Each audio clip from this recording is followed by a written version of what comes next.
Okay, this video is about rounding decimals.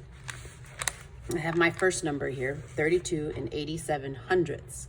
I want to round the tenths place, so I'm looking at my 8.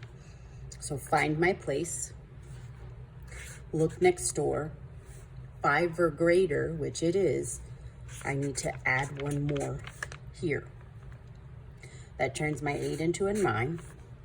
Keep my decimal in its place. Everything before it stays the same. Everything after it turns to a 0. Let's try another one. 123 and 588 thousandths. I'm rounding to the tenths. Find my place. Look next door. If this is 5 or greater, which it is, I'm going to add one more. That means turning this into a 6. Bring my decimal down. Everything before it stays the same, and everything after it turns to a 0. One more.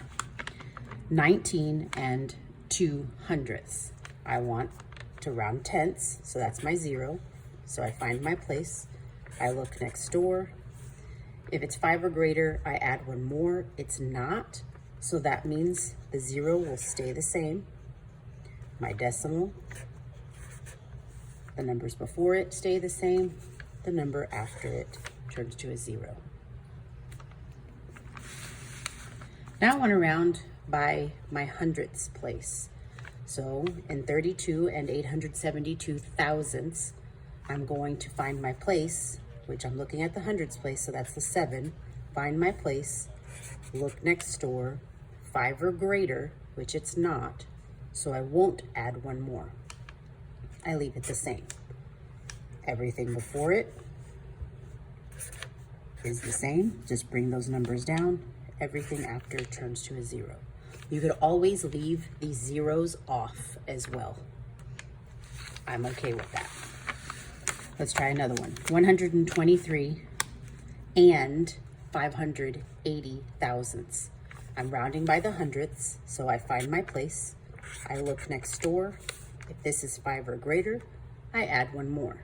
It's not, that means it stays the same. Bring everything to the left, straight down. And as I said over here, I'm just gonna leave it alone. I don't need to add that 0. Can I add it? Yes, I can. Last one, rounding by the hundredths.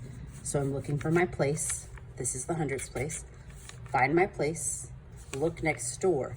There's nothing there. When there's nothing there, what does nothing mean? 0. So look next door. If it's 5 or greater, I add one more. It's not, so that means it stays the same. Everything before it just comes down. If you still have questions about rounding to the tenths or the hundredths, rewind the video and watch it again, or come in for tutorials.